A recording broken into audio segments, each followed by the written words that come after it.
Eh bien, on va commencer tout de suite. Dominique, je vous laisse la main. Est-ce que vous pourrez nous présenter votre parcours, vos activités, et puis Bien aussi sûr, donc, pourquoi vous participez aujourd'hui à ce Brain Up? bien sûr. Donc, Dominique Chapoton, je suis aujourd'hui consultant supply chain et j'ai été pendant 14 ans directeur des opérations d'une société qui s'appelle C'est chez vous. Et durant ces 14 ans, on est passé de 10 millions d'euros de chiffre d'affaires à 100 millions. À 100 millions. Et donc, j'ai quitté mes fonctions très, très récemment, il y a moins d'un mois. Donc c'est tout neuf.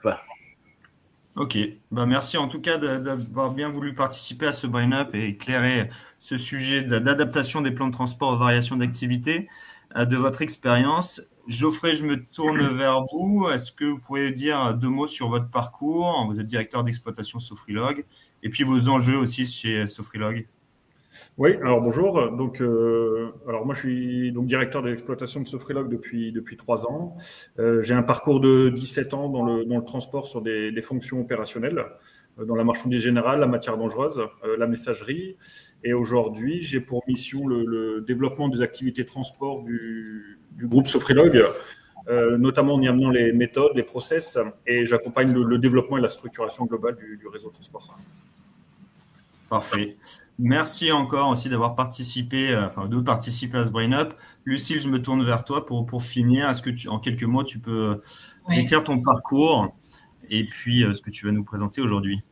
Donc très rapidement, donc moi c'est Lucille Deneux, je travaille chez DC Brain depuis 2022 en tant que responsable du produit. Donc c'est-à-dire que je porte la vision produit, la roadmap de développement et mon rôle c'est principalement de faire en sorte que les fonctionnalités développées dans le produit vont bien correspondre aux besoins de nos utilisateurs et de nos clients. Et avant ça, en fait, ça fait presque 15 ans que je travaille un peu dans le même contexte d'éditeur de logiciels spécialisé dans la planification de la supply chain. Auparavant, plus sur les activités amont de prévision de vente à production. Et depuis voilà, que je suis chez DCBrain, davantage axée sur le transport. Super, merci encore d'être là. Avant de passer à la revue de presse, un petit rappel, hein, le Brain Up, ça a pour objectif d'échanger sur des sujets clés pour vous, à savoir aujourd'hui les variations d'activité et leur impact sur les plans de transport. Donc n'hésitez pas pour l'ensemble des participants à faire remonter des questions. Des commentaires et puis avant chaque partie on va publier des sondages, n'hésitez pas à répondre, ça nous permettra d'alimenter les échanges avec les intervenants. Du coup il est temps maintenant de passer à la revue de presse. Jingle.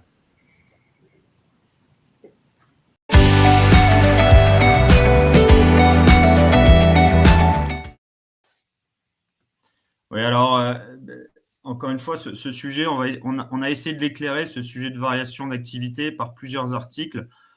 Qui dit variation d'activité dit événement plus ou moins prévisible, plus ou moins récurrent, avec plus ou moins d'impact.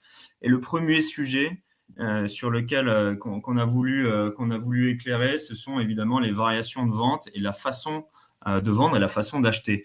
Et donc, on a choisi cet article qui parle des tendances de consommation de la fin d'année 2023. Donc, un article qui est paru en octobre 2023 dans e-commerce et qui relaie une étude des tendances de consommation qui a été réalisée par deux entités, ShipStation et Packlink, qui sont des solutions de livraison e-commerce. Il y a, je crois, 3 points clés qu'il faut retenir de cet article. C'est que le premier vous étonnera personne, il y a une baisse du pouvoir d'achat liée à l'ensemble des éléments économiques plutôt macro, l'inflation évidemment, mais bon, ça étonnera personne. Le deuxième, c'est une tendance très forte, une confirmation de la tendance du boom de la seconde main et donc du C2C. Un bon exemple, c'est Vinted. Et puis, le troisième sujet, c'est le changement de temporalité d'achat. Et donc, ce qu'on voit dans cet article, c'est que fondamentalement, le mode d'achat, la temporalité d'achat évolue chez les Français. Et donc, quelques chiffres clés. 7 Français sur 10 prévoient de réduire leurs dépenses à l'approche des fêtes de fin d'année. 90% des consommateurs sont inquiets de la situation économique. 15% des interrogés prévoient d'acheter plus d'articles de seconde main durant la période. Donc, encore une fois, je revois par exemple Vinted. Et puis, quelque chose qui est assez intéressant, c'est que près de 40% des consommateurs vont anticiper leurs achats. Donc, ils vont acheter plus tôt que d'habitude. Et puis 60% des interrogés vont acheter leur cadeau de fin d'année avant le 1er novembre. Donc, ils vont vraiment anticiper fortement cette fête. Donc, ce qu'on voit, c'est que dans la saisonnalité classique des fêtes de fin d'année, on va avancer ce cycle-là. Et puis, les canaux de distribution, les canaux de vente vont évoluer. Et ça évidemment avoir un impact sur les plans de transport de l'ensemble des chargeurs et des transporteurs. Donc, même si les fêtes de fin d'année, c'est évidemment quelque chose qui se répète tous les ans, par définition, on se rend bien compte que les impacts, en revanche, eux, vont être différents cette année, avec plus d'anticipation, plus en amont et des canaux de vente différents. Donc ça, c'était le premier sujet de variation de tendance de consommation. Le deuxième sujet, qui est un sujet qui est clé dans la gestion des plans de transport, c'est quid des suppléments. Donc, on a choisi cet article qui est un article qui est issu d'un média américain qui s'appelle Supply Chain Dive et qui nous parle des suppléments tarifaires, des hausses tarifaires pour la haute saison qui sont portées par les transporteurs pendant la haute saison. En fait, évidemment, qui dit haut volume d'achat dit plus de camions, dit raréfaction de la ressource, donc hausse des prix, une courbe offre-demande classique, dans un secteur du transport qui est déjà sous tension. Et du coup, la question qui est clé, quand on adapte des plans de transport à une variation d'activité, c'est s'il y a une hausse tarifaire, comment on la répercute sur le client et quel client? Est-ce que le client final ou est-ce que c'est sur le chargeur? Et donc, ce qu'on apprend dans cet article, c'est que la majorité des transporteurs, des gros transporteurs américains, en particulier sur le colis, appliquent des hausses tarifaires qui vont entre 1,50 € à 1,50 $ et 7 $ en fonction du volume. Et donc, on cite dans cet article FedEx, Amtrak, GLS qui mettent en place ces hausses tarifaires pendant une période qui va d'à peu près la fin octobre jusqu'à mi-janvier, en fait, qui couvre l'ensemble des périodes hautes de fin d'année, y compris le Black Friday. Et puis, le dernier article, c'est un article sur les JO. Et ça, je trouve ça assez intéressant, les JO, parce que oui, c'est un événement récurrent, on peut l'anticiper. En revanche, c'est un événement qui est complètement disruptif en termes d'impact, très difficile de prévoir l'ensemble des impacts. Évidemment, les volumes de vente, mais aussi l'organisation de la logistique qui est très compliquée. Et on a cité, du coup, cet article de l'Officiel des transporteurs, daté d'octobre 2023, et qui porte bien son titre, c'est les informations autour de l'organisation de la logistique se font attendre pour les Jeux Olympiques. Et donc, évidemment, aujourd'hui, il y a un certain nombre de questions auxquelles on a peu de réponses, auxquelles les transporteurs ont peu de réponses. Y aura-t-il des autorisations temporaires pour livrer dans les zones sanctuarisées? Je rappelle que dans Paris, mais aussi dans les sites sportifs, il va y avoir des zones sanctuarisées avec un flux, avec plus de sécurité, avec des flux différents. Est-ce qu'on pourra faire des livraisons de nuit? Est-ce qu'on pourra mutualiser comment des livraisons? Quelles seront les restrictions de circulation et jusque quand? Donc, toutes ces questions aujourd'hui sur lesquelles il y a des réponses assez floues, vont impacter l'organisation de transport. Alors, on a déjà un début de réponse. La mairie de Paris a dit qu'ils allaient augmenter, par exemple, les aires de livraison, passer de 9000 places à 10 300 places. La ZFE qui devait être mise en place en juillet 2023 pour les véhicules critères 3 va être repoussée à janvier 2025. Donc ça donne la certitude ou de la visibilité aux transporteurs. Néanmoins, encore une fois, on est au cœur du sujet. Comment adapter facilement un plan de transport à des variations d'activité qui concernent les volumes de vente, mais aussi comment gérer l'ensemble des activités, les évolutions d'activités de transport et logistique. Donc, comment maîtriser ces risques? Comment optimiser les plans et garder des plans optimisés? Est-ce qu'on peut utiliser des outils ou des méthodes pour répondre à ces sujets? C'est la question qu'on va se poser aujourd'hui. On va commencer du coup avec Dominique Chapoton tout de suite. Voilà, jingle, merci.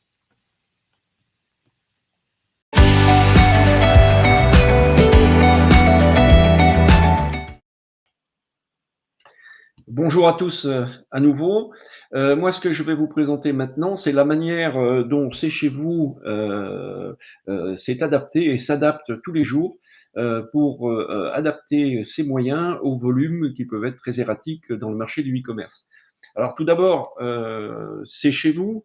Donc c'est une société, voilà, c'est une société de livraison à domicile qui livre des produits volumineux, c'est-à-dire tout ce qui est gros électroménager, hi-fi, mobilier, etc. Et le tout pour des enseignes nationales et qui vendent exclusivement sur le web. C'est chez vous à peu près une soixantaine de clients chargeurs actifs. Et on travaille avec 2 hubs nationaux, 46 agences régionales. On a entre 280 et 550 tournées de livraison par jour. Vous voyez que la moyenne est de 350, mais que le nombre de tournées peut varier énormément. C'est plus de 200 partenaires pour assurer la distribution. On a un modèle essentiellement basé sur la sous-traitance et on réalise 1 500 000 livraisons par an, tous en particulier. Donc, un travail pas simple à réaliser. Et tout ceci, on arrive à le faire en ayant une qualité de service qui est aujourd'hui reconnue sur le marché, puisque si vous allez sur Trustpilot, c'est chez vous une note de 4,8 sur 5 et qui se base sur plusieurs dizaines de milliers d'avis. Et un NPS, alors je ne sais pas si tout le monde connaît le NPS, mais en tout cas, c'est un indicateur important dans l'e-commerce, un NPS qui est de 83. Donc, il nous faut absolument adapter nos moyens au volume, et pour ce faire, on a la nécessité d'animer notre réseau de 46 agences. Et bien entendu, nécessité de répondre au plus près aux besoins des clients. Un client internaute, si quand il passe sa commande, il ne peut pas avoir de rendez-vous le jour qu'il souhaite, ben il va passer sur un autre site et il va abandonner son achat sur votre site. Donc c'est très important, mais dans le même temps, on ne peut pas se permettre d'être en surproduction et d'avoir trop de véhicules. Pour vous donner rapidement une idée, si on avait tous les jours une tournée sur les 350 que l'on a en moyenne, une tournée supplémentaire par rapport aux besoins réels, ce serait pas loin de 100 000 euros qui seraient perdus sur l'année. Donc vous voyez que la marge de travail est très étroite, et donc on a mis en place une méthodologie basée sur les prévisions qui nous permettent de nous adapter au mieux, effectivement, et d'adapter nos moyens aux besoins et au volume des clients. Donc les prévisions, il y a 2 types de prévisions, les prévisions qui nous sont données par nos clients et les prévisions que nous détenons. Alors les prévisions clients, il faut savoir que c'est quand même, on est sur du B2C, hein, je tiens à préciser, c'est très important parce que le B2B c'est un peu différent. On n'a pas toujours des prévisions de la part de nos clients. Elles sont souvent réévaluées parce qu'elles sont réalisées par des services commerciaux qui ont une envie de vendre, et c'est tout à fait parfaitement légitime. Et du coup, elles sont pas toujours très fiables. Donc, il est difficile de se baser sur les prévisions clients et sur un agrégat de prévisions de différents clients pour avoir une approche qui soit assez fiable. Donc, on a été obligé chez chez vous de se baser sur nos propres prévisions. Alors ça, c'est un certain nombre d'avantages. La base est concrète, la composition des statistiques est connue, elle est malléable puisqu'elles sont à notre disposition et normalement, elles sont fiables.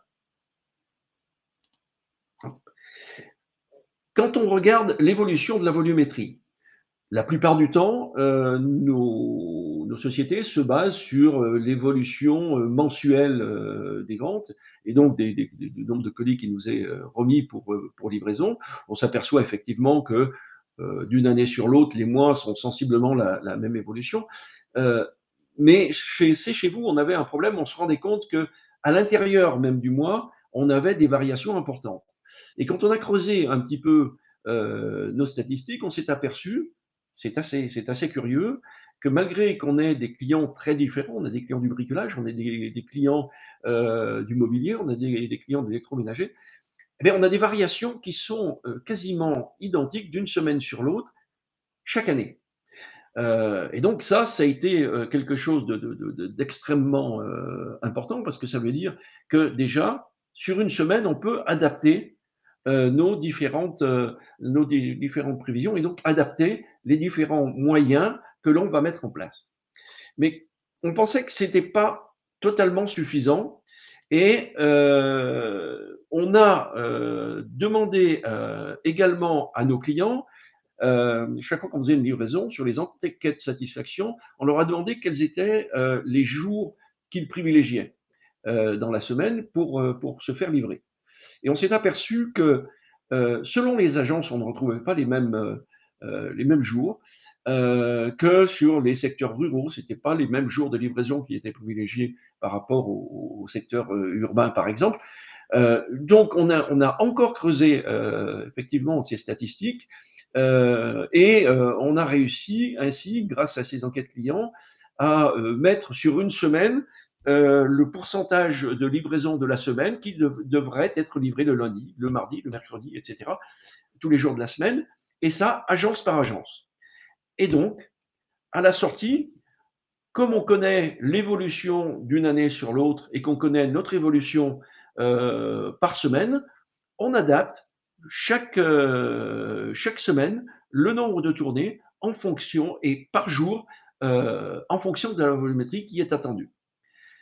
Une fois qu'on a ça, c'est quand même extrêmement intéressant et c'est quand même très fiable, très fiable.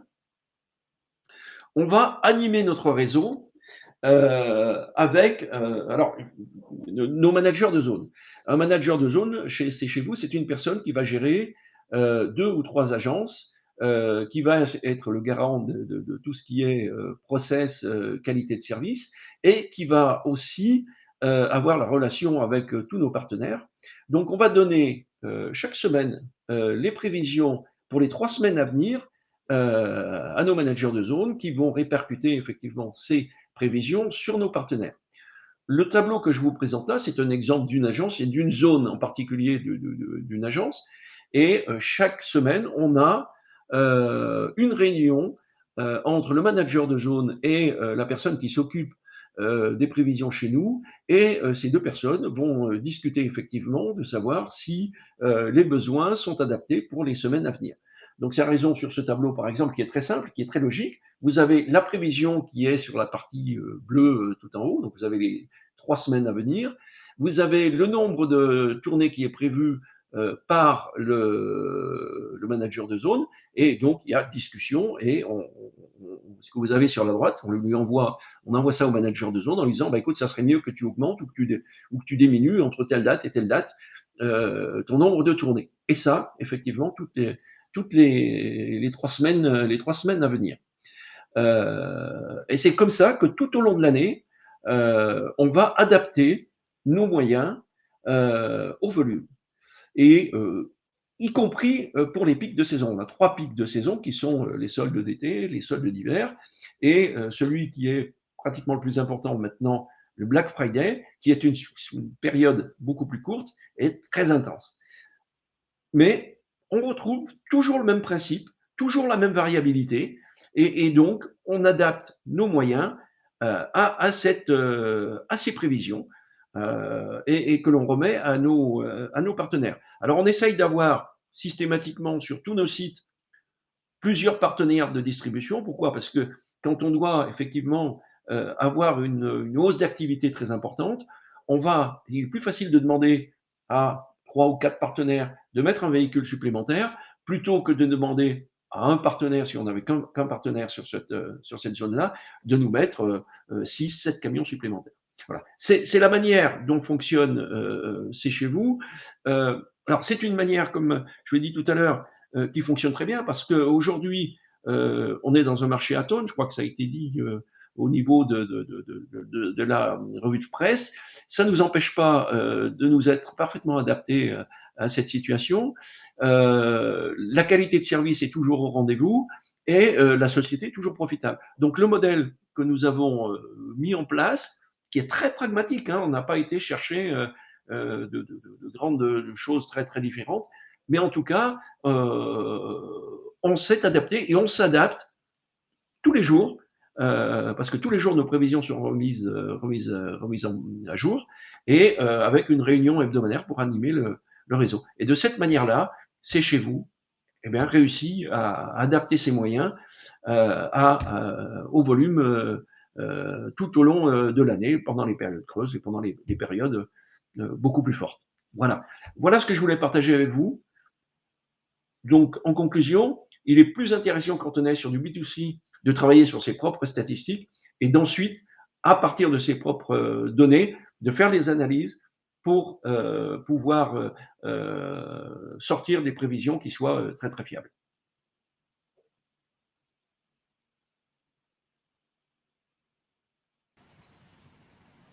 Merci beaucoup, Dominique, pour cet échange. Peut-être, il y a une question là de Vincent Marotte, je trouve qu'elle est intéressante, mais qui est ce qu'on comprend de l'organisation chez vous, c'était un ajustement tactique à la maille hebdomadaire sur les 3 prochaines semaines, en disant voilà les prévisions, voilà ce qu'on a prévu, et du coup comment est-ce qu'on peut adapter ça semaine après semaine. Est-ce que vous aviez possibilité d'aller faire des choses de manière plus fine sur de la prévision jour par jour et puis après de l'adaptation de plan de transport jour par jour? Parce que les Oui, alors effectivement, on s'adapte jour par jour, hein, comme je l'ai évoqué tout à l'heure. On connaît la volumétrie hebdomadaire, mais grâce à nos enquêtes de satisfaction, on sait très précisément le pourcentage des volumes hebdomadaires qu'on va livrer chaque jour sur chaque agence. Et comme on connaît également le remplissage de nos véhicules sur chacune de nos agences, on prend une journée, la volumétrie de la journée, et on divise simplement par la productivité et le taux de remplissage, et on a pour le lundi un nombre de tournées, pour le mardi un autre nombre, pour le mercredi un autre nombre, etc. Ok. Vous avez une capacité d'aller adapter jour par jour, supprimer une tournée ou changer complètement une tournée, c'est possible ça? Alors, c'est possible, bien sûr c'est possible, mais grâce à la méthode que l'on a mis en place, ce qu'on essaye de faire, c'est de donner à nos partenaires une prévision à une semaine, 15 jours, de manière à ce qu'il ait le temps, effectivement, de s'adapter. Et c'est aussi une des raisons pourquoi on a des partenaires, on a très peu de turnover avec nos partenaires, parce que d'une part, ils sont systématiquement contractualisés, et d'autre part, on leur donne de la visibilité sur les une semaine, 15 jours, voire 3 semaines à venir. Effectivement, c'est une des difficultés de la planification du transport, c'est qu'est-ce qu'on peut vraiment mettre en œuvre en termes de levier d'optimisation au jour le jour, à la semaine, au mois. Et cette granularité, elle est difficile, elle dépend de chaque acteur, elle dépend aussi de chaque contrat transport au final. Et donc, il n'y a jamais de grandes leçons globales ou de principes de facteurs clés de succès à imposer partout sur ce sujet-là. Geoffrey, peut-être, est-ce que tu en l'évoqueras tout à l'heure sur le sujet de prévision d'activité? Est-ce que vous avez aussi le même type de processus chez vous qui est du côté transporteur?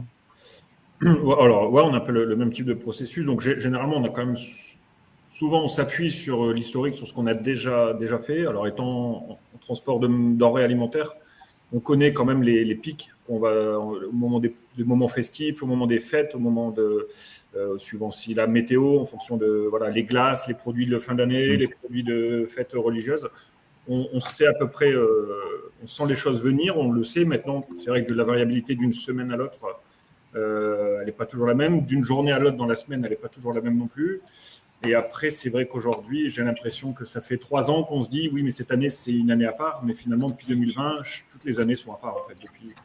Depuis le Covid, depuis la guerre, depuis les événements de géopolitique, tout est toujours un peu complexe. Il y a des impacts sur le pouvoir d'achat, tout ce qu'on peut entendre tous les jours. Fait que oui, effectivement, on essaie d'anticiper au mieux, ça reste malgré tout au jour le jour, au quotidien, il faut adapter. Ouais. C'est vrai que quand on parle à des clients qui soient transporteurs ou chargeurs, la notion de planification stratégique à 3 à 5 ans, elle n'a plus vraiment lieu d'être. J'ai l'impression que chaque année est complètement différente, soit en termes de volume, de façon de gérer les transports, ce genre de choses. Il y a une question là de Georges Ribeiro, je pense, qui vous est adressée, Dominique. La flexibilité, la souplesse est supportée par les partenaires transporteurs. Comment vous gérez ces changements avec eux?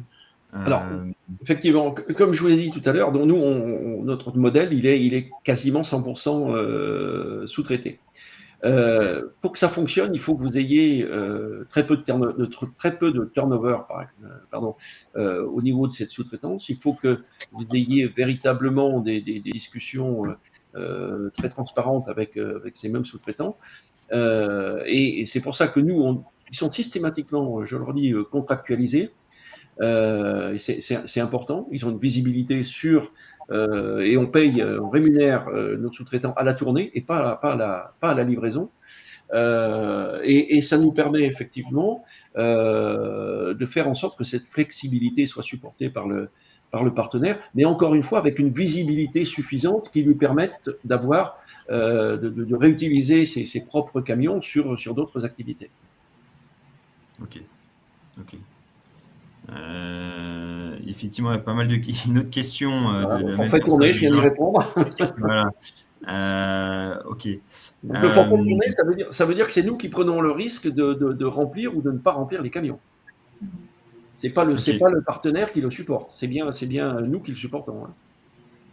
Ça veut dire qu'il faut effectivement que nos prévisions soient fiables et que nos optimisations de tournée soient très bonnes.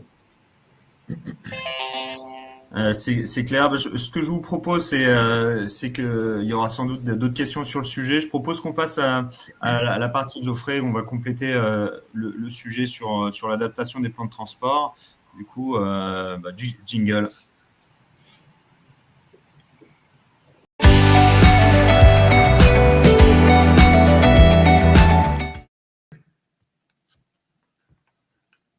Alors, bonjour à tous. Donc aujourd'hui, j'ai fait le choix de faire un petit focus sur ce que je disais tout à l'heure, les pics de volume en fonction des périodes de l'année. Et là, en l'occurrence, je vais faire un focus sur un de nos clients qui est pour qui la période festive, les périodes de fin d'année a un très très gros impact sur les volumes. Donc c'est un client avec qui on travaille toute l'année. Donc au fur et à mesure de l'année, en moyenne, chez ce client, on a 50 porteurs, donc des capacités de 15, 18, 21 palettes, 50 porteurs répartis sur plusieurs entrepôts pour distribuer leur site leur magasin. Donc, ce qui se passe sur la période semaine 50, 51, 52, là où en moyenne aujourd'hui on a 50 PL toute l'année, il faut passer à 90 PL. Donc, on a une augmentation de parc de 40 porteurs qui se fait sur une période de 3 semaines. On n'en a pas besoin avant, on n'en a plus besoin après. Et donc, c'est vraiment un des sujets principaux pour accompagner notre client sur la saison de fin d'année. Donc, on a 3 façons de le faire. Hein. La première, c'est le renouvellement de parc. C'est-à-dire qu'aujourd'hui, on a du matériel en propre, essentiellement sur ce dossier.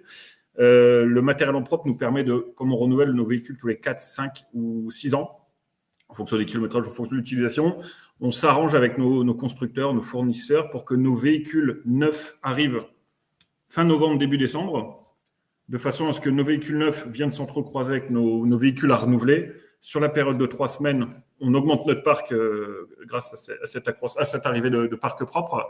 Et dès que la saison est finie, on arrive début janvier, là, on peut repasser nos véhicules qui étaient à renouveler sur le marché de l'occasion. En parallèle de ça, on a aussi des contrats avec les loueurs de véhicules. Donc, pour rappel, Sofrilog, on est logisticien, transporteur, spécialiste du surgelé, température dirigée. Donc aujourd'hui, on a aussi une grosse partie de notre flotte qui est en location avec les loueurs, ce qui fait que dès le mois de mars-avril, on commence à discuter avec nos loueurs en mettant en avant le fait qu'on ait beaucoup de contrats longue durée et on commence à négocier les contrats courte durée sur la période de 3 semaines pour que nos loueurs nous mettent des véhicules à disposition. Et ensuite, la troisième façon d'anticiper ces pics de matériel, on a d'autres agences, d'autres filiales de transport qui sont moins impactées par les produits festifs et par la fin d'année, à qui on arrive à prendre 1, 2, 3 véhicules qu'on va anticiper sur fin novembre, début décembre, les descendre sur les sites qui ont besoin de ces véhicules et à pouvoir accompagner cet accroissement assez fort de parc, puisqu'on passe de 50 à 90 PL.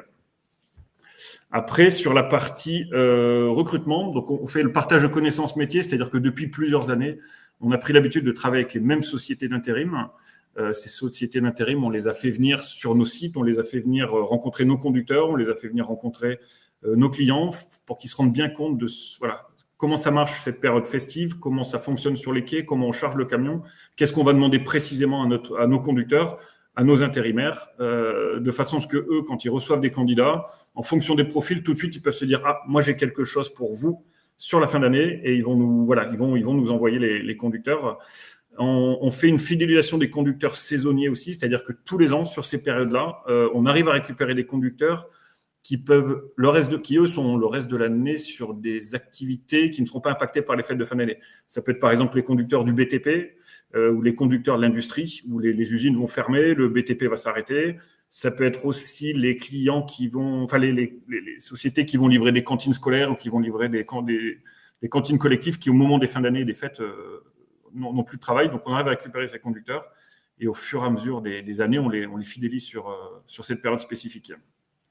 Donc, vous voyez, tout à l'heure, on disait qu'on faisait un accroissement de 40 véhicules et en moyenne, c'est à peu près 50 conducteurs supplémentaires sur une période de 3 semaines.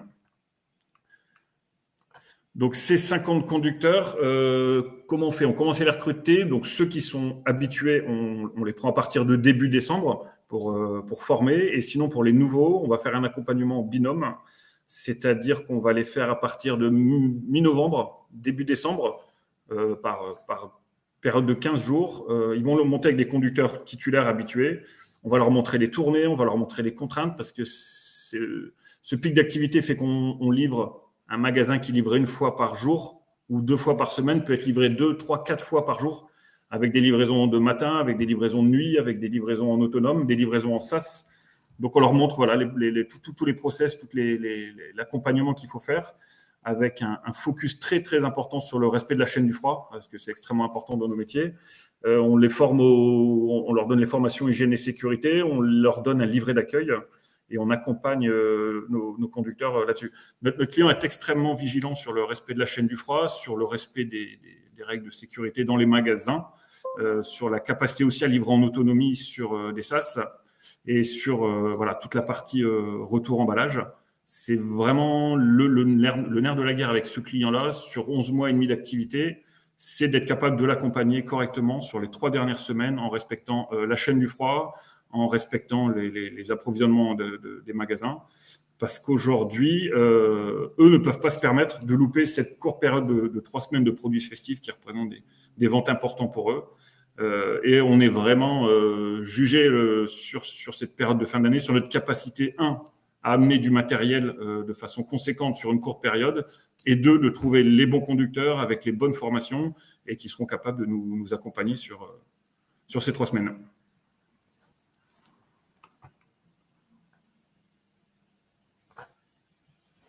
Voilà, et donc la signature de marque de Sofrilog, plus proche, plus loin, nous, on a pour principe de se dire plus on se rapproche de nos clients, plus on se rapproche de leurs contraintes, plus on se rapproche de leurs exigences et plus on ira loin dans la relation et plus on construira des partenariats. Là, en l'occurrence, c'est un client historique de Sofrilog avec qui on travaille depuis plusieurs années.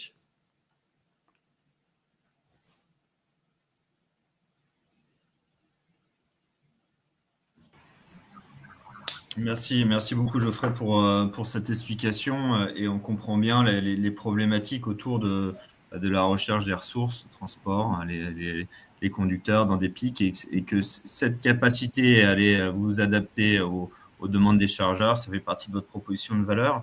J'avais juste une question peut-être pour lancer le débat, c'est est-ce que pendant cette période particulière, vous adaptez votre façon de faire les choses, vos circuits logistiques, vos schémas de transport et si oui, comment et voilà comment ça se vit de l'intérieur la préparation d'un plan de transport adapté? Alors, sur la partie plan de transport, alors je vous dis, à partir de avril-mai, on commence déjà à travailler avec le client, à travailler avec l'historique de ce qui a été fait, parce que forcément, même si on reprend ce qui a été fait l'année d'avant, entre deux, il y a des ouvertures de magasins, il y a des fermetures, c'est un client qui est en croissance. Donc, dès avril-mai, on commence déjà à poser les besoins en parc, les besoins en recrutement. On commence à monter des équipes parce qu'il va falloir passer en 3-8. Il va falloir passer en livraison 7 jours par semaine. Puisque après, dans ces cas-là, peu importe à quelle date tombe Noël ou Nouvel An, il faut livrer le vendredi, il faut livrer le samedi, il faut livrer le dimanche. Il faut passer en horaire décalé sur les préparations de commandes aussi, puisque forcément, quand on fait plus 40 véhicules et plus 50 chauffeurs, 50 conducteurs, il faut que les équipes logistiques derrière suivent au niveau de la préparation de commandes, au niveau des appros, au niveau des montées en stock. Donc et souvent on met une équipe spécifique d'exploitation qui va suivre l'ensemble des opérations de transport, qui va suivre l'ensemble des livraisons, de façon à ce qu'on soit proactif dès qu'on a un retard, dès qu'on sent qu'un magasin ne va pas être livré à l'heure, le moindre couac dans l'organisation de transport, on remonte tout de suite les informations à notre client, on remonte tout de suite les informations au magasin, puisque les véhicules qui rentrent de tournée, généralement le temps qu'ils rentrent, qu'ils vident les emballages vides qu'ils ont repris, qu'ils rechargent et qu'ils repartent, ils ont entre 30 et 40 minutes. Si vraiment on peut fluidifier, 30-40 minutes, on n'a pas le droit de les perdre. Quand on est en Paris, région parisienne intramuros, 40 minutes, ça peut aller très vite à perdre. Ok. Et un des sujets, du coup, si je continue un peu sur ce fil, c'est un sujet de débat, c'est quelle est la notion de qualité de service et quelle est la flexibilité sur la qualité de service entre vous et vos clients chargeurs ou distributeurs durant ces périodes très tendues. Est-ce qu'il y a plus de compréhension? Est-ce qu'il y a, au contraire, plus de respect? Et comment vous suivez ces indicateurs-là? Alors aujourd'hui, on a des indicateurs clés qui sont mis en place toute l'année. On continue à suivre ces indicateurs-là, mais là, c'est vraiment de l'indicateur, enfin, c'est vraiment du temps réel. Alors, ils sont conciliants maintenant. On est tellement conscient de l'enjeu pour eux qu'on n'a pas le droit de se rater, en fait. On a des poules de conducteurs. On prévoit même des véhicules qui sont là et qui sont prêts à démarrer si jamais un véhicule tombe en panne. On a des conducteurs à qui on dit, voilà, faut que tu restes en éveil. Si jamais on a un retard, on t'appelle, il faut que tu puisses démarrer. On a des conducteurs qui vont être payés et pas travailler. On a des camions qui vont être dans la cour et pas partir. Mais si jamais on a un couac, si jamais on a quelque chose qui coince, il faut absolument… On peut pas se louper, en fait. On ne peut pas se permettre de ne pas livrer les magasins. C'est impossible. C'est le cœur du business de notre client. Donc, on peut pas se permettre. Donc, ils ont la même pression que nous. Hein. Après, la relation est bonne parce qu'elle existe depuis des années, parce qu'elle est là toute l'année. Donc, ils sont compréhensifs. Ils peuvent entendre, ils peuvent écouter, mais il faut, voilà, on n'a pas le droit de pas réussir. Effectivement, plus d'activité, aussi plus de tension sur les flux. Est-ce que vous arrivez dans ces périodes-là à quand même vous adapter semaine après semaine ou jour après jour? Comment au sein de ces périodes très, très tendues, vous arrivez à vous adapter? C'est comme on dire, c'est heure par heure en fait, hein, qu'on s'adapte. On a des commandes magasins qui remontent. En fait, on a des prévisionnels de commandes et après ces prévisionnels vont être modifiés en direct en fonction des ventes en magasin. C'est-à-dire que généralement, notamment quand vous prenez la région parisienne, les magasins ont des toutes petites réserves, voire pas de réserve du tout. Donc on peut pas amener, je peux pas dire je vais livrer 20 rolls en attente et puis vous les sortez au fur et à mesure. C'est-à-dire qu'il y a des magasins où, au fur et à mesure où les ventes se font, les produits vont évoluer, les produits vont augmenter. Et ça, derrière, on prépare les commandes en conséquence et il faut aller livrer les magasins. Après, on a une flexibilité forte dans le sens où, là où un magasin peut peut-être dire habituellement, moi, c'est 8h, 19h les livraisons, là, ça passe en 4h, 23h, par exemple. On livre, voilà. On va profiter des fermetures de magasins pour remplir à nouveau les frigos et on va s'adapter comme ça. Mais après, avec l'expérience, ça fait plusieurs années qu'on traite cette période festive, donc on a aussi quand même certaines habitudes et on sait anticiper les choses. Ok. Il y a les résultats du sondage là, sur cette partie-là. Comment planifiez-vous la gestion des ressources pour répondre à la demande accrue pendant les pics périodes? Donc effectivement, recrutement de personnel saisonnier et puis aussi le sujet d'optimisation des horaires, de la planification. C'est ce que vous venez d'évoquer, Geoffrey. Comment est-ce qu'effectivement on va adapter les circuits de tournée en étendant les horaires de livraison? Ça, c'est lié à une discussion avec chacun de vos clients pour pouvoir absorber l'ensemble des flux. Est-ce que Dominique, c'était des sujets aussi que vous aviez rencontrés sur l'adaptation du relationnel ou sur l'adaptation même du type de schéma de transport pendant les périodes complexes là, que vous avez évoquées, le Black Friday par exemple? Ben nous, on reste un peu sur notre schéma, c'est-à-dire qu'on a nos prévisions, on essaye effectivement d'avoir notre nombre de tournées par prestataire qui leur sont données avec 8 jours, 15 jours, 3 semaines d'avance. C'est clair par contre effectivement que on anticipe un petit peu ces saisons avec nos prestataires et on leur demande de commencer à former des personnels supplémentaires, des conducteurs supplémentaires, et on les rémunère d'ailleurs pour ça. Donc voilà, donc on se prépare quand même pour ces pics saisonniers. de cette manière-là. Mais pour nous, c'est pas une révolution. Aujourd'hui, ces pics de saisonnalité qui sont pourtant très forts, on les passe avec une certaine sérénité parce que justement, on anticipe quand même beaucoup les choses. Hein. Et on les anticipe grâce à des prévisions qui sont quand même très fiables. Hein. Simplement, je voulais préciser une chose, c'est que par rapport à la question de tout à l'heure, non seulement effectivement nos prestataires sont contractualisés, mais on a des contrats de 1 an renouvelables et qui passent en contrat à durée indéterminée pour vous montrer qu'effectivement on est dans le partenariat, mais véritable, quoi. Hein, c'est pas simplement de l'affichage, quoi. Hein, on va dans ce sens-là. Et on a très peu de turnover chez nos prestataires. Effectivement, on parle beaucoup quand on écoute des chargeurs ou des distributeurs, on parle beaucoup de partenaires transporteurs plutôt que fournisseurs de transport. Il y a cette notion de collaboration entre l'ensemble des parties prenantes qui ressort vraiment. Ok, je sais pas, Lucille, est-ce que tu veux ajouter quelque chose sur cette notion de prévision et d'anticipation à long, puis moyen, puis court terme?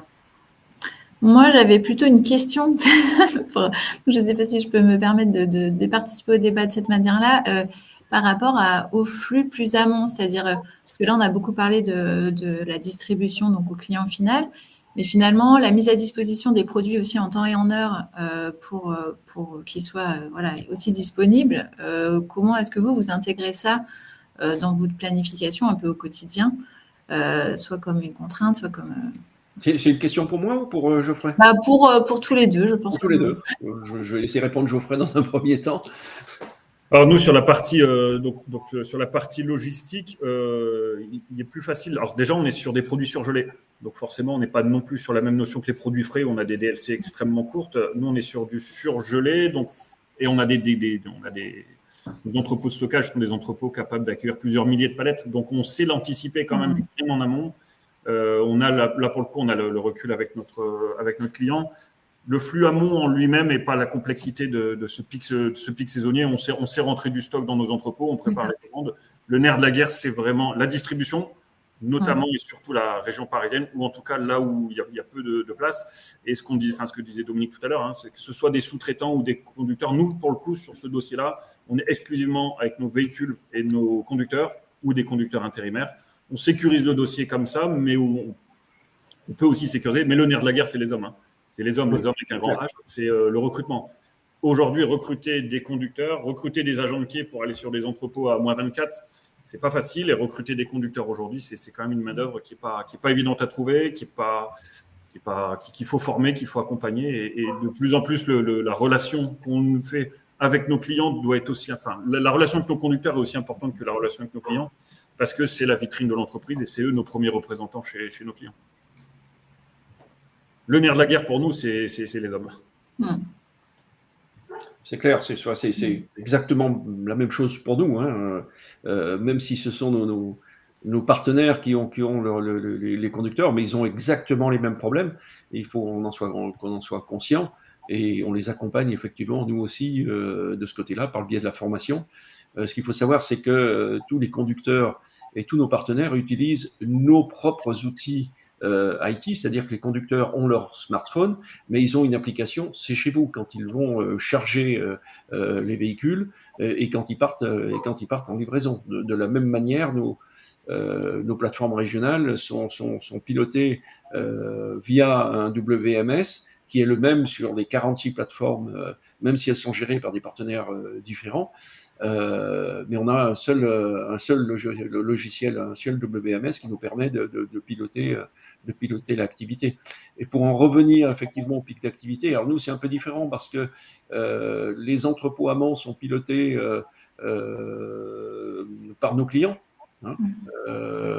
Donc c'est eux qui nous amènent les marchandises. Donc nous on n'a pas de problème de stockage à proprement parler. Nous on gère un afflux de marchandises, un afflux de volume. Mais cet afflux de volume, on le connaît par nos prévisions. Donc on n'est pas surpris. Sur nos hubs d'injection, par exemple, c'est pareil. comme on connaît les volumes à peu près que l'on attend, on met en place du personnel supplémentaire, intérimaire notamment, que l'on forme précédemment et qui sera là pour le moment attendu du pic d'activité. D'accord. Donc les sites, finalement, ils sont un peu dimensionnés par rapport à ces pics d'activité de façon à pouvoir gérer, que ce soit en surface de stockage, en nombre de quais, etc., pour pouvoir gérer, passer ces pics de manière… Nous, c'est principalement du cross-dock, on va dire, Ouais. puisqu'on va recevoir des entrepôts logistiques de nos clients sur nos hubs d'injection. On va conserver le produit le temps de prendre un rendez-vous, parce qu'on ne laisse pas partir un produit qui n'a pas déjà un rendez-vous. Donc ça, c'est quelque chose d'important parce que quand on est sur Internet, vous savez qu'il y a le délai de rétractation.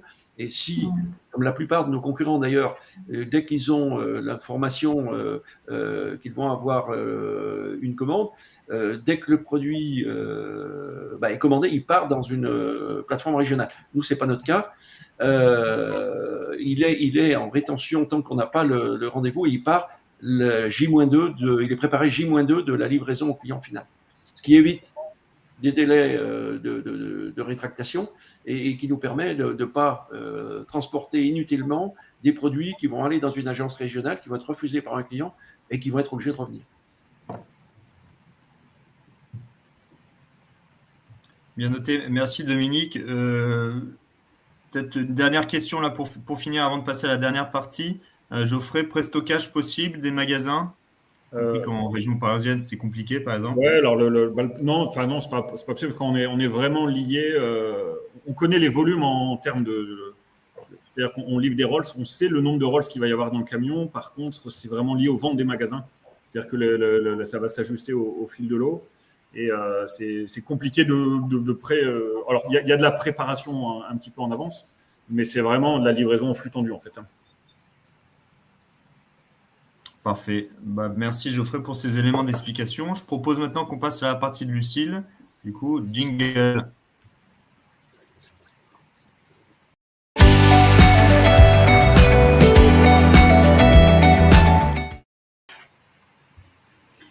Alors, donc moi, ma partie, ça va être davantage sur les outils de planification, évidemment, et donc je vais axer un petit peu donc l'analyse sur la planification tactique, puisque pour anticiper ces pics de saisonnalité, bon, évidemment, il faut savoir aussi s'adapter au quotidien, jour le jour. Mais si on n'a pas anticipé les choses avant, comme on l'a dit, pour avoir les chauffeurs, les ressources, etc., on sait déjà que ça ne va pas passer. Donc, la planification tactique, globalement, c'est quoi la théorie? On a des données qui vont représenter les réseaux, les contraintes donc de notre réseau de transport, des flux prévisionnels. Donc, ça… On en a bien parlé dans les parties précédentes. Et puis, des objectifs en termes de niveau de service, de délai, etc. Par rapport à ça, on va pouvoir calculer une organisation type ou un schéma directeur de transport de façon à définir quelles ressources, quelles lignes on met en place, quelle tournée on met en place, etc. pour répondre, satisfaire ces flux.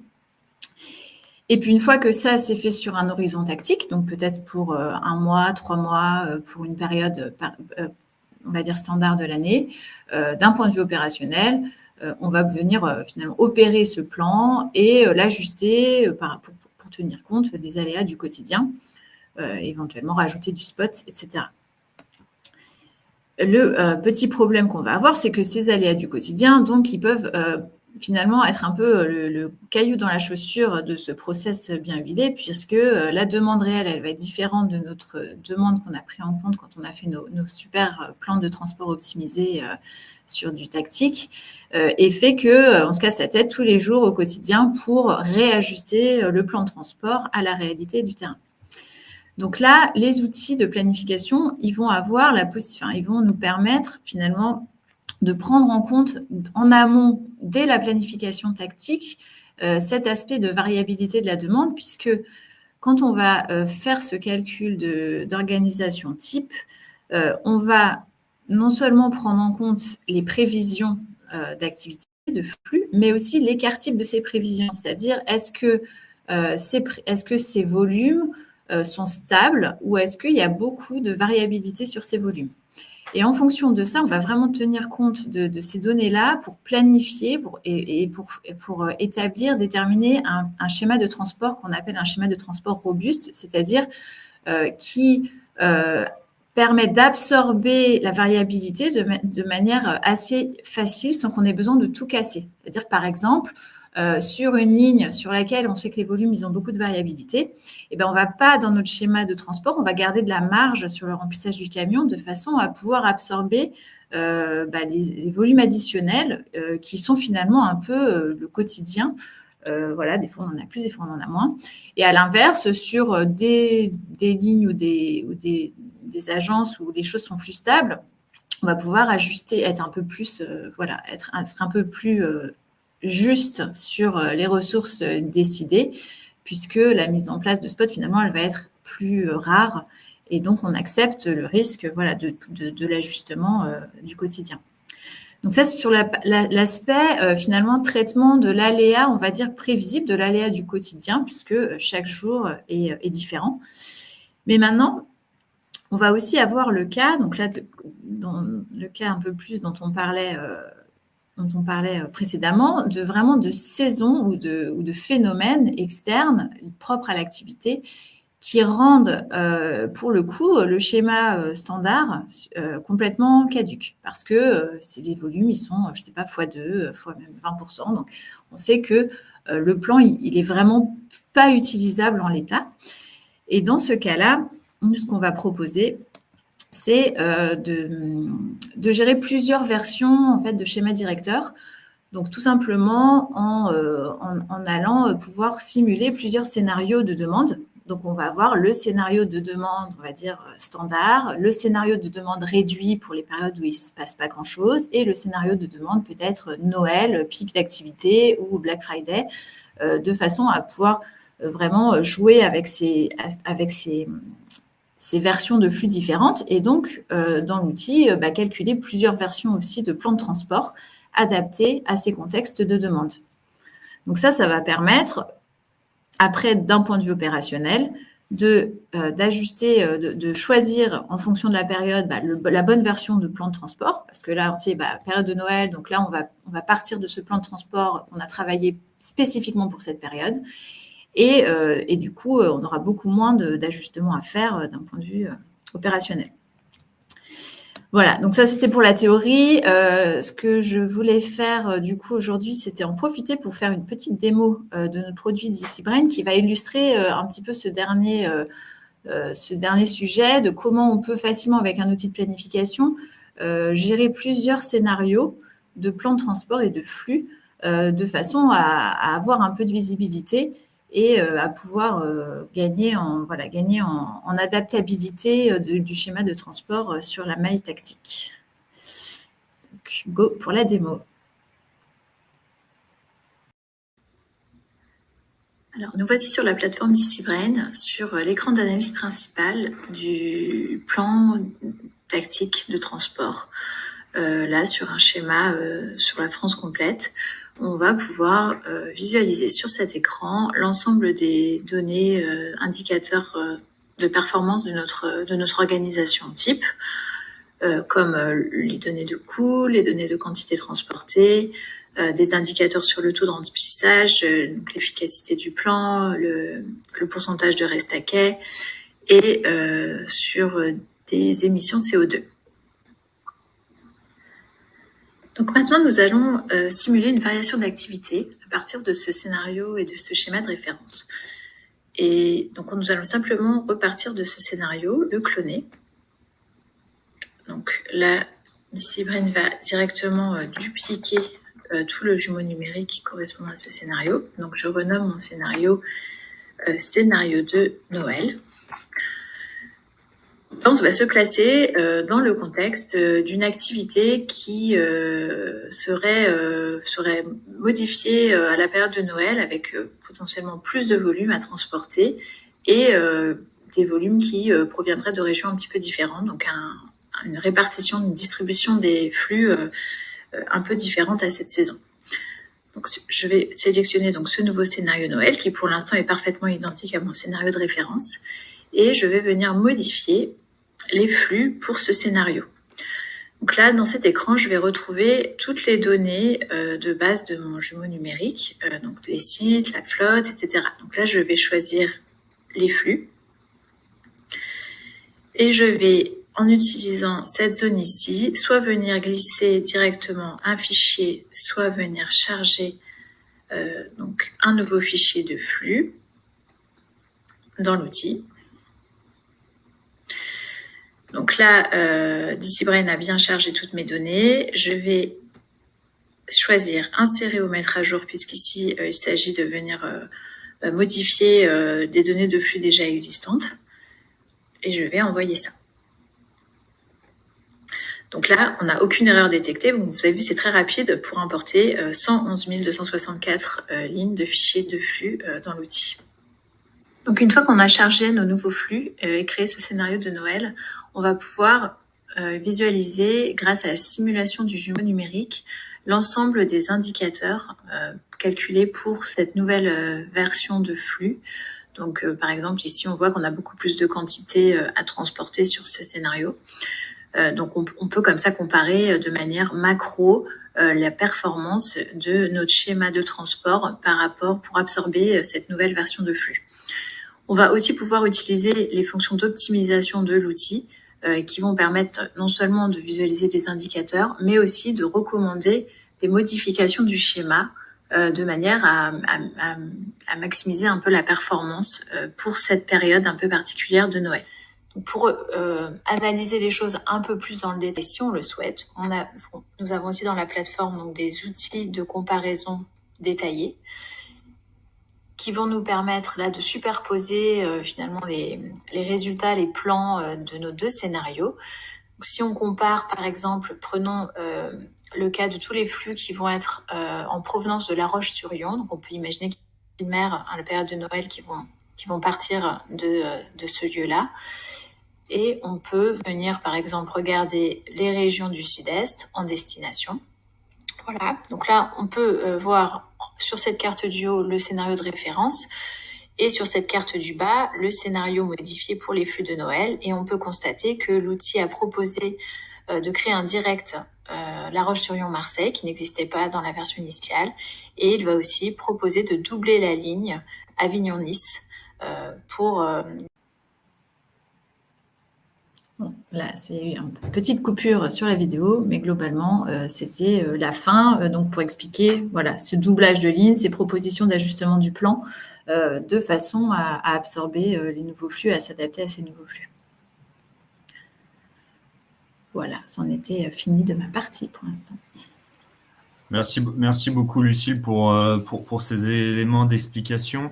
Peut-être une première question que je t'adresse, mais après, ce serait intéressant de l'évoquer avec Dominique et Geoffrey, c'est la mise en place de nouveaux outils, que ce soit de planification ou même d'exécution. Je pense que tout le monde est convaincu que la digitalisation peut apporter énormément de choses. Quels sont, à ton sens, les prérequis pour que ça fonctionne à un instant donné, et puis dans la durée. Puis, je pense qu'on passera la main à Dominique et Geoffrey pour avoir leur point de vue. Alors, un des éléments clés, évidemment, pour ce genre d'outils, c'est la donnée. Ça va être un peu notre cheval de bataille, souvent. C'est-à-dire que ce soit pour de la planification tactique ou de la planification opérationnelle, on va avoir besoin de travailler la donnée parce que sans données, on ne peut pas faire de jumeaux numériques et sans jumeaux numériques, on ne peut pas aller chercher de l'analyse ou des optimisations. Voilà, donc c'est vraiment, on va dire, le prérequis pour installer ce type d'outils, c'est d'avoir moyen de connaître les référentiels des sites, des agences, d'avoir des historiques aussi de flux, de transport. Et c'est à partir de ça qu'on va baser les choses. Après, il faut aussi évidemment avoir à la fois des équipes IT et des équipes métiers embarquées, puisque ça va être clé aussi pour le succès de ce type de projet. Ok, Dominique, est-ce qu'il y a des éléments à compléter sur ces prérequis à la digitalisation Non. Je pense que Lucille a abordé les principaux sujets. Moi, je sais que je suis opérationnel, donc que je porte une attention toute particulière à embarquer les équipes avant les projets. Je pense qu'il faut les faire participer au maximum parce qu'on sait qu'il y a de la résistance au changement dans tous les cas. Et comme on a dit tout à l'heure, on est quand même sur des métiers d'hommes et de femmes, mais en tout cas des métiers humains. Et je pense qu'embarquer les équipes dans ce genre de projet, c'est quelque chose de très très important. Et effectivement, je ne vais pas revenir sur les données, mais ça, moi, vous avez compris que j'étais adepte d'avoir des données fiables pour pouvoir effectivement derrière faire des analyses qui soient pertinentes. Ok. Geoffrey, de votre expérience, idem, l'humain au cœur du changement, c'est pratiquement une évidence. Est-ce qu'il y a d'autres points ou comment est-ce qu'on peut réussir ces projets de transformation d'entreprise? Alors, nous, sur ce genre de projet, c'est réussir vraiment à monter une équipe projet, parce que c'est effectivement ce que vous disiez, il faut mettre des hommes derrière, enfin des personnes pour s'occuper du projet, pour mener à bien le projet, et surtout bien toujours rester connecté entre le partenaire avec qui on commence à travailler et le terrain, les équipes, les exploitants, les gens sur les quais, les conducteurs, parce qu'à un moment, c'est eux qui vont utiliser l'outil, c'est eux qui vont utiliser le produit. Si c'est fait un peu en mode laboratoire, un peu déconnecté du terrain, le jour où l'outil va être déployé, ça marchera pas. C'est pas possible. Il faut emmener les équipes, mais il faut les emmener en sachant aussi qu'il y a des freins. Et après, pour le coup, sur ces outils de planification, d'intelligence artificielle et tout ça, il faut faire attention. Je pense aussi, ça peut être dans l'imaginaire, ça peut être un peu fantasmé comme produit et comme solution. Il faut quand même bien se rendre compte qu'il faut mettre des moyens derrière, il faut mettre de l'analyse. C'est un outil de la décision, mais c'est pas magique, ça se fait pas tout seul. Et c'est pas ChatGPT qu'on met en place. C'est des vrais outils outils à la décision. Il faut vraiment y passer du temps. Il faut vraiment se concentrer sur la donnée qu'on va y intégrer. C'est effectivement clé, hein, c'est-à-dire que le côté données, voilà, ça fait partie, on va dire, c'est un prérequis, c'est évident. Il y a un autre facteur de succès, effectivement, qui est hyper important, c'est d'embarquer les équipes métiers. Et souvent, on sent un petit peu, effectivement, cette espèce d'appréhension à utiliser des outils d'aide à la décision parce qu'il y a cette peur de... c'est finalement, on va nous prendre la part intéressante de notre travail et finalement, l'outil va réfléchir à notre place. Donc, qu'est-ce qui va nous rester à faire? Donc, c'est là-dessus aussi que nous, on est très attentifs à embarquer les équipes métiers, les opérationnels dès le démarrage du projet, à les écouter, à comprendre comment ils travaillent et à leur expliquer qu'un outil, même avec de l'intelligence artificielle, finalement n'a pas de bon sens. Donc, même s'il va pouvoir prendre en compte beaucoup plus de contraintes et faire des choses sans doute plus poussées et plus optimisées que ce qui serait fait par des êtres humains, on aura toujours besoin d'un œil humain derrière pour valider, pour vérifier, pour venir rajouter des informations qu'on ne pourra pas avoir automatisées aussi dans l'aspect données. Et donc, voilà, il faut vraiment que les planificateurs soient embarqués dès le départ et se rendre compte qu'en fait, leur métier va être transformé, mais on ne pourra jamais se passer d'eux. Voilà. Et ça, c'est important. Et l'idée, c'est aussi de ramener plus de valeur même à leur métier, puisque du coup, ils auront plus d'outils pour simuler, pour réfléchir, pour anticiper des choses, et ils seront moins normalement dans la réaction et dans le court terme et dans la gestion des problèmes, et finalement un peu plus normalement dans l'anticipation avec des vrais outils qui leur permettent d'avoir de la visibilité en fait.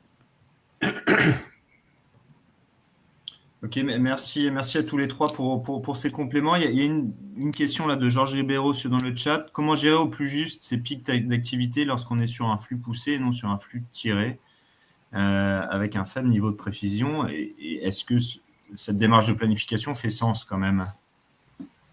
Lucille, si tu peux répondre brièvement. Oui, alors si on est sur un flux poussé, c'est vrai que c'est peut-être... au niveau transport, je pense que ça ne va pas forcément changer tant de choses que ça. Il faudra toujours planifier de manière et s'adapter aux différences de volume.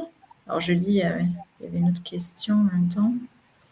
Donc, si on a un faible niveau de prévision, forcément, de toute façon, nous le problème qu'on va avoir, c'est c'est pour faire un plan tactique, il faut avoir malgré tout une activité qui est relativement récurrente et sur laquelle on peut avoir un peu de visibilité. Parce qu'on ne peut pas faire un plan tactique si on n'a pas ces données de volume, on va dire de semaine type, journée type, volume prévisionnel. Et ça, on a besoin d'avoir ces données-là. Mais après, qu'on soit sur un flux poussé ou sur un flux tiré, ça ne change pas grand-chose. Globalement, on pourrait les avoir. Ok, merci Lucile. Peut-être dernière question avant de conclure et de terminer ce brain-up. Une question de Julien. Après la période Covid et les périodes actuelles, on l'évoquait tout à l'heure, chaque année est différente. Les modèles évoluent. Comment anticiper et travailler les prévisions en conséquence en 2023 et 2024 ? Je pose la question plutôt à Dominique et Geoffrey. Dominique, vous évoquiez une forme de fiabilité de la prévision d'année après année. Est-ce que, au final, les modèles se répliquent et comment vous les adaptez pour mieux prévoir ce volume ? Ouais, deux choses. Moi, dans ma question, il y a la période Covid et puis il y a la période actuelle. Très honnêtement, la période Covid, nous, on a démultiplié le nombre de tournées. On a eu un travail de fou à réaliser pendant cette période-là. Et là, nos prévisions n'étaient plus du tout fiables. Pour être très honnête avec vous, ce qu'on a fait, c'est qu'on a multiplié effectivement le nombre de tournées, mais d'une manière absolument considérable. Et je pense que cette période Covid, elle est très particulière et je pense qu'elle se dupliquera peut-être, enfin j'espère en tout cas qu'elle se dupliquera pas à d'autres moments. Quant à la période actuelle, guerre, inflation, etc., ce qui joue, c'est pas les variations à l'intérieur de la semaine. Ce qui joue, c'est le niveau global des volumes qui est à la hausse ou qui est à la baisse. Mais à l'intérieur, les variations restent les mêmes chez nous. D'accord ? Si l'année dernière, je ne sais pas, on avait 2000 livraisons à faire sur une semaine, on aura peut-être 1500 à faire cette semaine-là, mais à l'intérieur de la semaine, les variations vont rester les mêmes. Donc là où il faut qu'on s'adapte, c'est à l'évolution en fait globale de la masse de la volumétrie. Merci Dominique. Geoffrey, un complément sur cette question de capacité à bien prévoir. Alors, il y a toujours une forme d'incertitude quand on essaie d'anticiper. Après, sur nos marchés à nous, marchés agroalimentaires, même si on peut sentir des ralentissements, il y a malgré l'inflation, alors les produits consommés sont plus forcément les mêmes. Les enseignes de GMS qui vont être sollicitées par les consommateurs seront plus forcément les mêmes, mais à un moment donné, il va quand même falloir que les gens se nourrissent et que les gens mangent. Donc, on arrive quand même à avoir cette tendance. Voilà, on n'est pas aussi dépendant. On est dépendant, mais pas pareil que peut-être sur certains produits industriels. Où vous voyez l'automobile tout à l'heure, effectivement, sur l'automobile ou sur d'autres produits. Voilà, sur l'alimentation, même si à un moment, avec le surgelé, avec le coût de l'électricité et tout ça, on pouvait avoir des baisses ou des ralentissements. Aujourd'hui, on a un ralentissement de la consommation, on le sent chez nos clients, dans nos entrepôts, dans nos volumes transportés. Ça reste malgré tout des produits de première nécessité. Il faut bouger. Ok, bien noté. Merci à tous les deux pour ces derniers éléments. Je vous propose maintenant qu'on passe à la conclusion.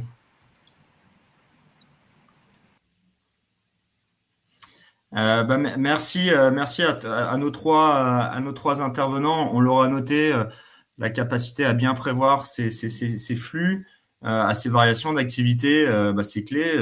Bien prévoir sur la base de données fiables ou fiabiliser le plus possible, les données les plus propres possibles. Et puis après, la question, c'est comment s'adapter à ces variations, comment planifier, anticiper. Et l'apport d'outils digitalisés, je pense que c'est un vrai facteur clé de succès. Pour répondre à ces enjeux. Et puis peut-être un dernier mot de conclusion, c'est qu'on a bien compris depuis quelques années, chaque année est différente et je pense que cette tendance va continuer et on le voit même actuellement dans les tendances de consommation. Donc c'est un point qui est savoir bien prévoir et savoir bien comment réagir avec les bons outils. C'est je pense clé dans la gestion du transport de demain. Donc merci à tous. Je tiens évidemment à remercier Dominique, Geoffrey et puis Lucile, et puis à remercier chaleureusement l'ensemble de l'équipe d'organisation de ces Brain Up, Laetitia, Claire, Colline, Martin, Lindsay dans l'ensemble. Un grand merci à vous. Le replay sera disponible. On va faire aussi un compte rendu N'hésitez pas à utiliser le replay, mais aussi à le partager. Et puis, vous pouvez nous envoyer des questions. On va vous afficher une adresse si besoin ou pour des mises en contact avec certains participants, si vous le souhaitez. Et voilà, du coup, merci à tous et puis je vous souhaite une très bonne journée. Merci, bonne journée. Bonne journée, au revoir. Bonne journée.